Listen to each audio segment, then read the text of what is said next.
Hi everybody, welcome to my channel, Life, Law, Fin.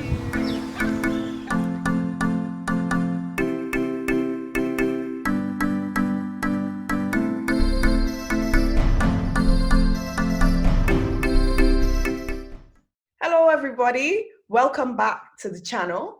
Today I have with me Trey Cumberbatch. He is the Commonwealth Caribbean Rhodes Scholar elect. Congratulations, Trey. Thank you. Like I said, I still really can't believe it right now. So even to hear you say that is just mind blowing right now. But thank you. I could imagine, I definitely could imagine. Um, Now, Trey's going to talk to us a bit about his experience applying for the Rhodes Scholarship, but I think it is important to let you know that he is also an avid mental health advocate. And if you want to get into contact with Trey, you can contact him via his Instagram handle at talktome246. You should see that appearing on screen right about now. And this channel, this avenue that he has created for young people is really just about teaching about mental health, teaching young people about their mental health, that is, and resources that they can utilize. Now, people, we have to know that we can't take it for granted, sorry. um, and obviously, if you don't maintain it, then we will lose it. He's also Yeah. the assistant director at, yep, I see Trey laughing. He's also the assistant director of the Community Service Committee at the Rotaract Club of Barbados, affectionately known as Cranberries. So, Trey, Cranberries. Sorry, I just lost it. welcome and thank you very much for coming on today. Thank you for spending your time with me to have this discussion. Yeah, Now, no problem. we will start with your field of study. Now, we're going to discuss a bit about your undergraduate study and how this plays into your choice for your postgraduate study. So let us know a bit about that, Trey. Yeah, no problem. It's a really funny story because the program I ended up doing at UWE started from a place of indecision. I legit did not know what I wanted to major in. So then the lady that would become my academic advisor, Miss Mahan, this woman is an angel. She was like, well, Trey, we have this 3 minor program here that you could do, and it will let you feel around different subject areas, and then eventually you could declare a major. So I picked these 3 minors. I said psychology, sociology, because I did it in sixth form, and then gender studies. It was new, but I was like, let me try it out. But as I did the programs, I fell in love with psychology. That's the best way to put it. I love the focus that it places on the human mind. And I think that once you understand the human mind and what makes people tick, you go a long way in terms of being able to help people. And that's what I love. I love to help people. But I also realized that sociology and gender could give me a lot of insight, realizing that what affects the individual isn't just in their home, but society on a whole, things like inequality and all the institutions, all of those affect the individual. So then in two truths, I finished UWE like with the 3 minors because I legit just did not want to let go of any of those 3 minors that I did. So yeah. What a journey. So would you definitely say that those 3 minors impacted your future, well, your choice now for postgraduate study? For sure. Yes, definitely. Because I'm so big on mental health. As you mentioned, I'm a mental health advocate. And again, psychology will always be my first love. But I realized that in terms of fixing mental health and illness in Barbados and the region beyond, we can't just keep focusing on the individual. We have to look at everything that affects the individual, whether it's from a gender based perspective or a sociological perspective. So in my postgraduate study, I want to get into a subject area where I'm not only focusing on the individual, but I'm focusing on everything around the individual and how we need to fix what's happening around the individual in order to fix their mental health and their well-being. Have you found a particular niche area or course that targets that blend between the individual and essentially what's going on around that individual? Yes, social policy in general. If it's okay with you, I could talk about briefly the program at Of Oxford course, I'm looking to? please. Yeah, it is a bit of a mouthful. I call it EBSIP for short. It is evidence-based social intervention and policy evaluation. So it teaches you about social policy and how social policy is basically the best way to fix social problems, because it takes a holistic yet grounded approach where you're doing research to identify the problems and how the problems need to be solved. But the program at Oxford is unique because you're also looking at the interventions that are enacted in relation to improving people's lives. You're evaluating those and asking, well, hey, is this really what these people need? Or do we need to change this? Do we need to update this? Is it meeting their needs? And what I want to do with that specifically, I'm not sure if you're familiar, but the Minister of Health, he would have announced a mental health policy a couple of months back for Barbados. I definitely want to be at the forefront in terms of that, evaluating that mental health policy, updating it as necessary, and making sure that it is promoting the mental well-being of the Barbadian population and the Caribbean population. Because yes, I do plan to branch out eventually. Good. That is good. We need to have short-term goals, and we definitely need to have long-term goals. So I am pleased to hear you refer to branching out into the Caribbean, because sadly, a lot of people, especially persons in the older generations, do not understand mental health very At clearly. all. I think there needs to be a rigorous educational plan, so that people can understand, well, hey, this is a serious problem. This is how we address it. And not every person that has a mental health difficulty or challenge is supposed to be going to the quote unquote loony bin, because we seem to think every person with a mental health Yeah. challenge is supposed to be going to the madhouse. That is not Mm-hmm. it, Yeah, at all. backward thinking that sees us, Mm-hmm. stop, we regress as a society as opposed to progressing. So I think that this is a very interesting area, and I love Thank you. your unique selling point in terms of you're looking at it from a perspective where it's not only what's inside and what we think of, but it's these other factors affecting us that are Thank you. beyond the individual per se. Now, Thank you. Trey, I know that this is the second time that you have applied for the Rhodes Scholarship, right? This is your Yeah. second time, which means that you Mm-hmm. have been able to pick up invaluable tips on Mm-hmm. application process and how to become successful. Because as I was telling you in our previous conversation, Mm-hmm. we are defined by our rejections, because it's about Yeah. pick yourself back up and you go again. Mm-hmm. Okay. I mean, I Mm-hmm. read something that said our mistakes or any rejections, anytime we're sad and that kind of stuff, that's when we learn the most about ourselves, Yeah. when we get most of our lessons, not when we're at Mm-hmm. the top of the mountain. So I Yeah. am excited now for you to share with the viewers that first experience and contrast that Mm-hmm. with the second experience in terms of the application process. Thank you. It definitely has been a major contrast in terms of the two. I can admit this. The first time around, I was not myself. In my head, and I find I'm not the only person that had this problem. When people think of the Rhodes Scholarship, they think of, oh, you have to be this super politically aspiring athlete of a student, and that you must be diplomatic and stuff like that. Not that diplomacy is a bad thing, but you're not supposed to be stiff and wound up, And I honestly, for some reason, I thought that that's what I had to be a Rhodes Scholar. So I was shortlisted and I made it to the final 10, but then for some reason, I wasn't myself in the interview.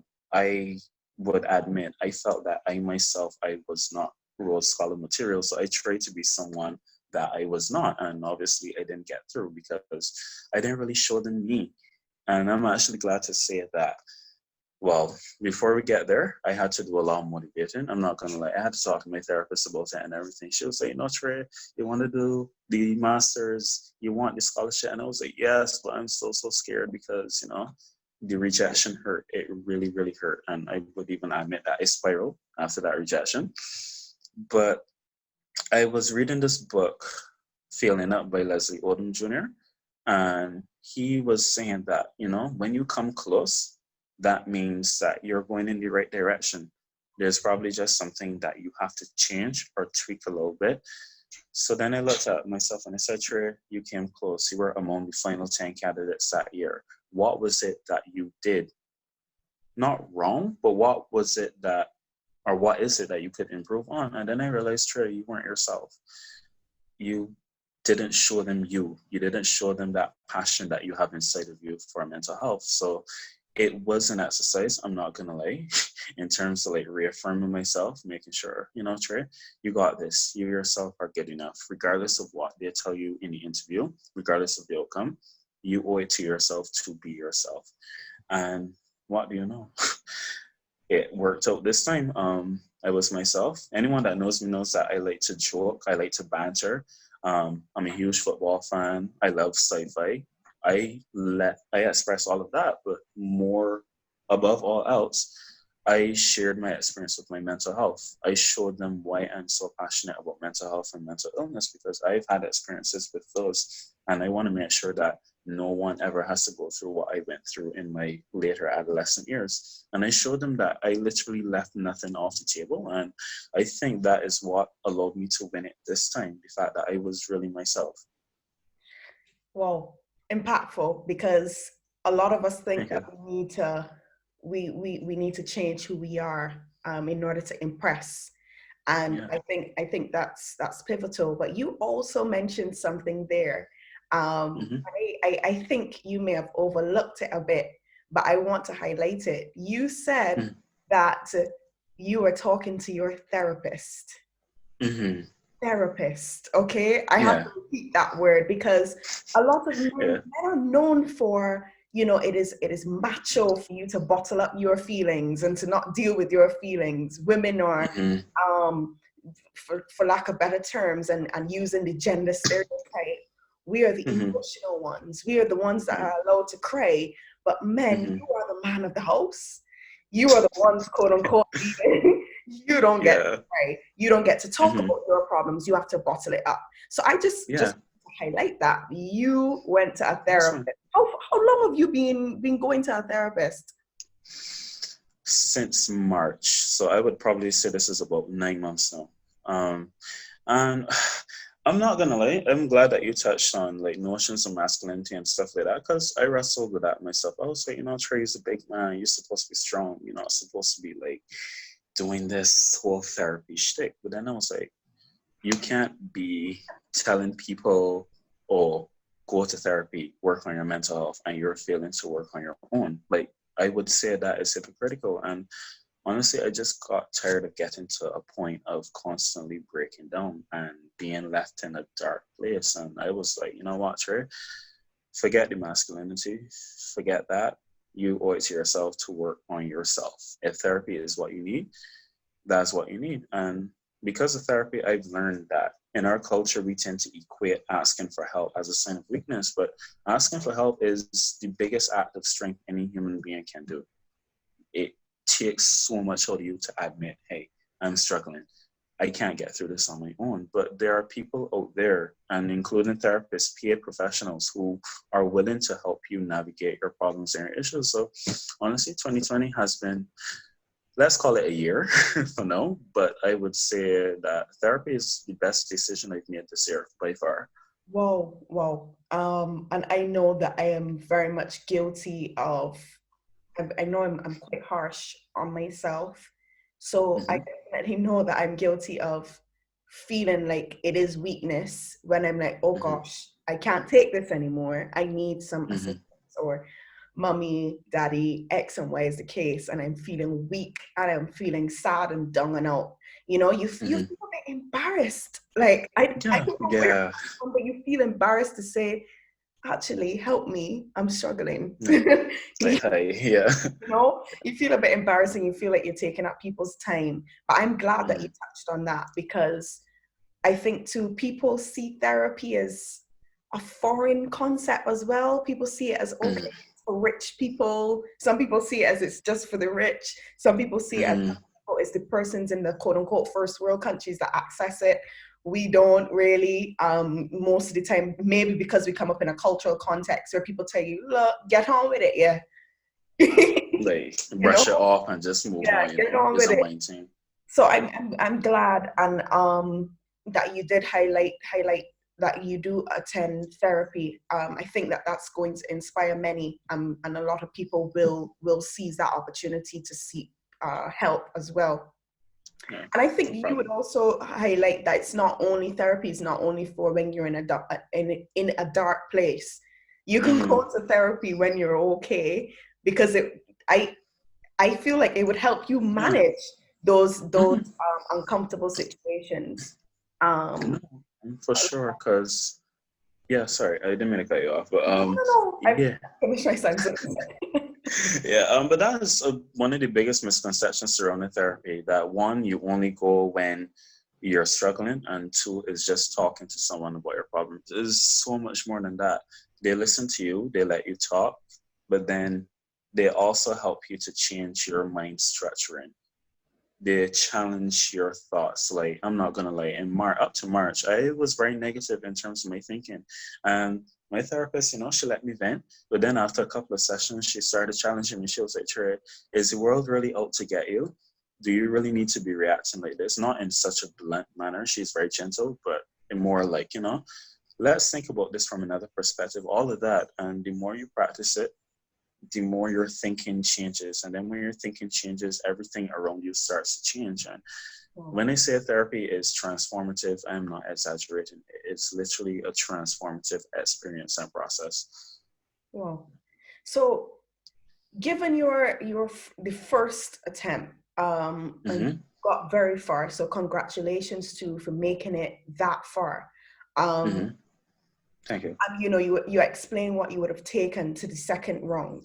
What was the Mm-hmm. experience like now, the second time around? You know the application process. How was it like? What was it like for you approaching it now, Mm. second time? It was in some ways easier, some ways more difficult. In terms of the easier, in terms of like the document aspect of it, getting the transcripts, references, personal statement, I knew what to expect in that regard. So I knew, okay, you need 6 references, you need 4 academic, you need 2 character. I already knew who I could ask for a reference, all of that stuff. So that was the easy part. And the personal statement somewhat was a bit easier because this time it was like, you know what, Trey, you have nothing to lose in being yourself. And as I said, I was very blunt and honest about what I went through in terms of my mental health. I shared things that looking back now is like, how did I have the power to share that? But I shared it. But it was a lot more freeing to write the personal statement this time around because it felt authentic. It felt like if I were to give this to a stranger and they read this, they would know me in a couple of pages. And that's what I was aiming for. But in terms of the more difficult aspects, fear was my biggest enemy. Fear was like, you know, the only experience I had in that regard ended in failure. So I would keep getting flashbacks. Sometimes I don't want to say have full blown panic attacks, but I would have episodes, where it's like, oh my gosh, why am I doing this? Like, suppose it ends badly again. Like, suppose I'm one of the unfortunate people that musters up the energy and the stamina to apply for the scholarship twice, and then I don't get the scholarship twice. So I'm not gonna lie, every day was an exercise in terms of reinforcing myself, encouraging myself. You know what, Trey? That was 2018. This is 2020. Yes, 2020 has been a year, but at the same time, that does not necessarily mean that you won't get a good outcome this time around. So, yeah, and I am in my answer emphasizing the psychological aspect of things because I think this time around it was a much more psychological experience. I wasn't so much fixated on, okay, this is what we need to do in terms of documents, or I wasn't fixated on, oh, needing to present myself a certain way. It was more like reaffirming myself and helping myself to believe that I am worthy of this scholarship, that this is something that I can do, and that I have to put my best foot forward. So, yeah. For our viewers watching and Mm-hmm. prospective Yeah. applicants, could you describe the application process, like what it entails?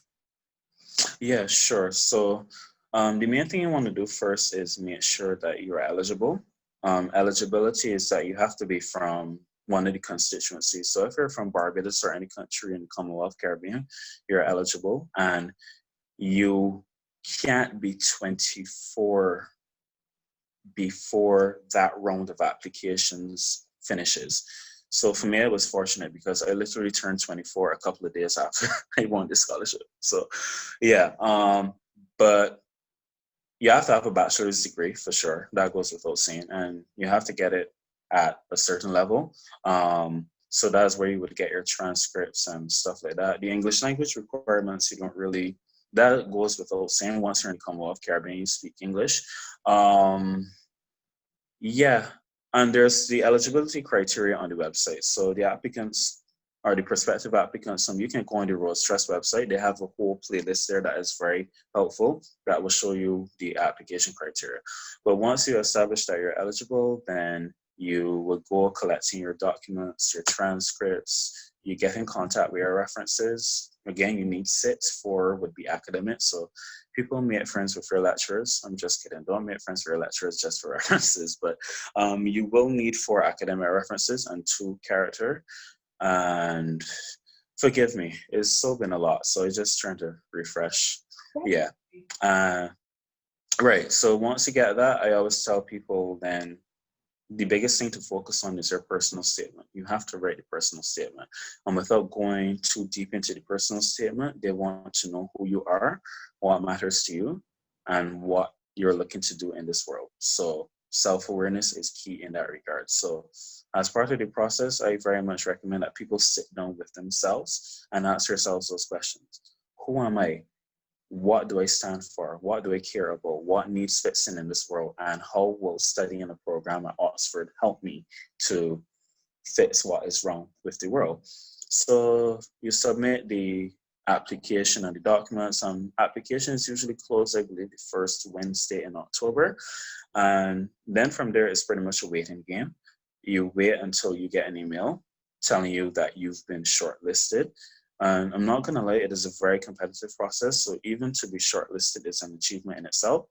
They will send you an email saying, okay, well, you've been shortlisted. This is the date of the interview and the social event. I will get into the social event and then you prepare from there. In terms of the interview, I like to say it is a 2-day process. The first day is a social event. The social event, you come, you meet everyone, the other candidates and the panelists, and it just gives everyone a chance to get to know each other and be comfortable.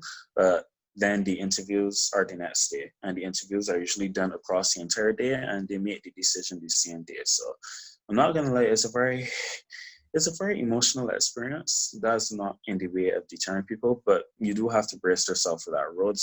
It can be a lengthy process, but trust me, it can and usually is worth it one way or the other.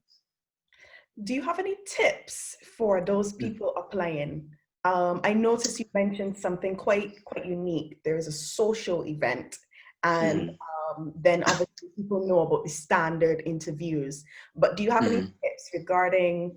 I mean, if you have any tips regarding the writing up of the form, that's welcome as well. But I think the social and the interview, people will be happy to hear about those as well. Yeah, no problem. Without revealing too much about the actual process, because I mean, I don't want people to see this and then take the scholarship like, no, you're talking too much. Like, no, that would be a bit tragic. No. I'm kidding. Well, I think before anything else, in terms of tips, take time to understand what the Rhodes Scholarship truly is, the values that the Rhodes Trust stands for. Don't make the mistake that I made first time around, where you think that it's all about being an academic. Yes, being an academic is part of it because it is Oxford University, so you do have to be smart, but also think about what they look for outside of academia. They look for very well-rounded people and students. It can't just be about you're in your books. How involved in you are you in your community?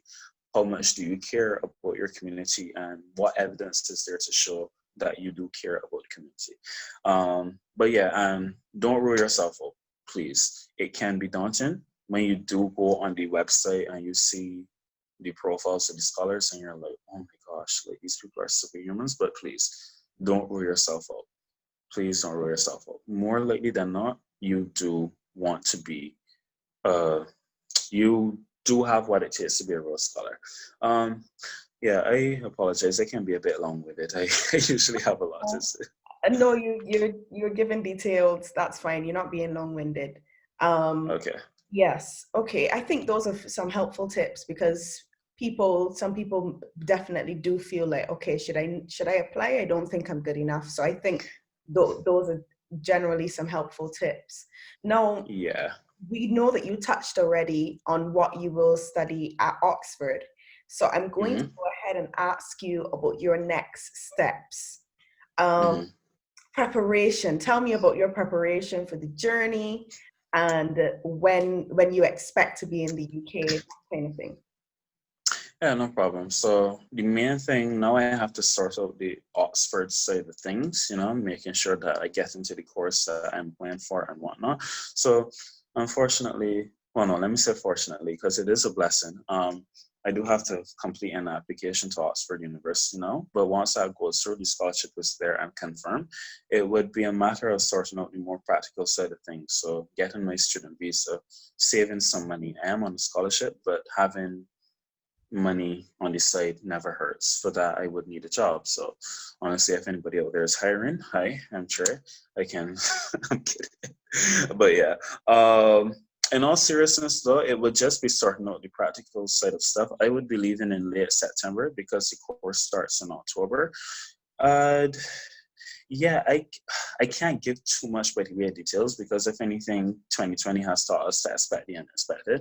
So whatever life throws at me, or hopefully hands me, not as aggressively as throws at me, I will be willing to embrace it, honestly. Because above all else, I am thankful for the opportunity to be studying my master's next year. Good.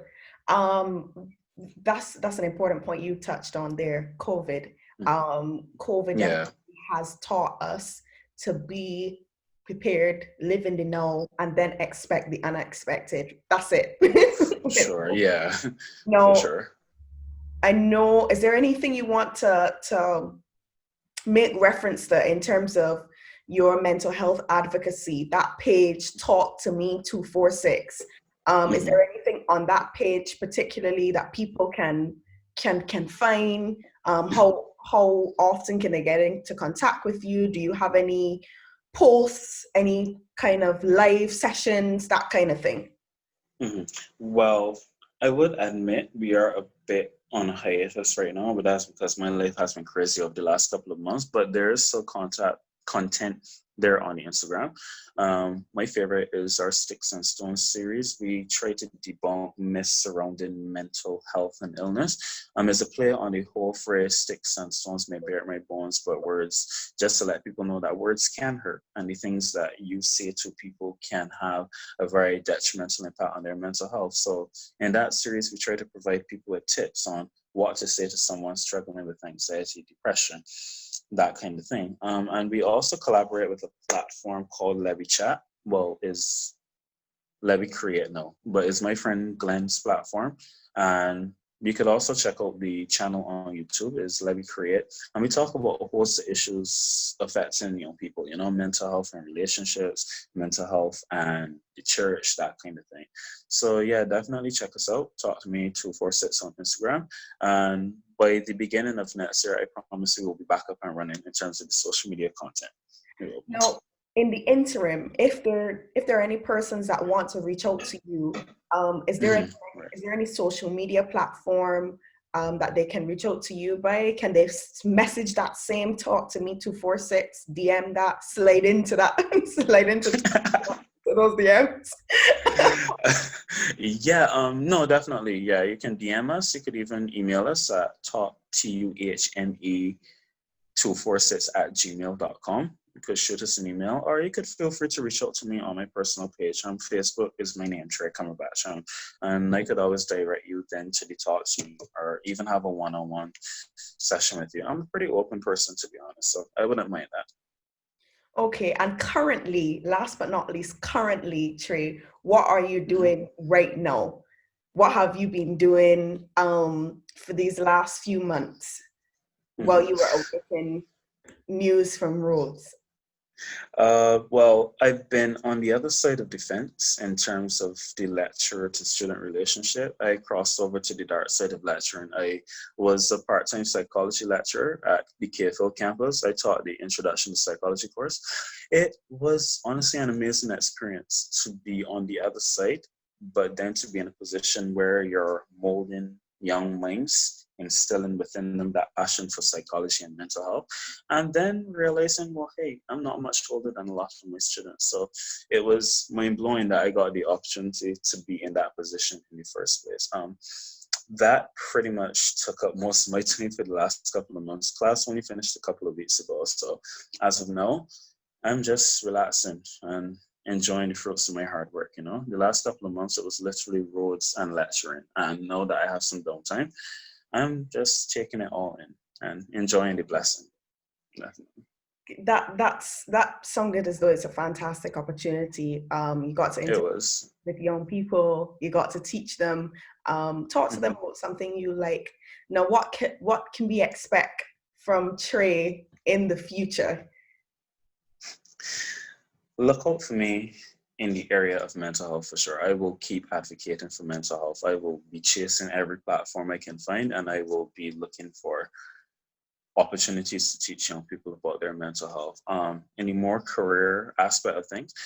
Job title, I'm open right now, but any area or any position where I can be influenced in social policy, whether it is mental health policy or any other social policy that influences people's well-being. So yes, I will be coming back to Barbados. I do think it is my life's purpose and mission to make our country and our region better in terms of mental health, and I will spend the rest of my life doing that. Definitely. There you have it, folks. Well articulated. Congratulations again, Trey. Thank you. And you do deserve this break, this relaxation. You do deserve it. Sometimes we so Thank you. we feel as though no, I'm being lazy, but no, you work for it. You deserve that time. Take that time off. Congrats again. Thank you for coming on to the channel, for finding No time to have a problem. chat with us. No And problem. that's it for today, folks. And we'll see you on the next video. All right. Bye, guys. Bye-bye. Bye.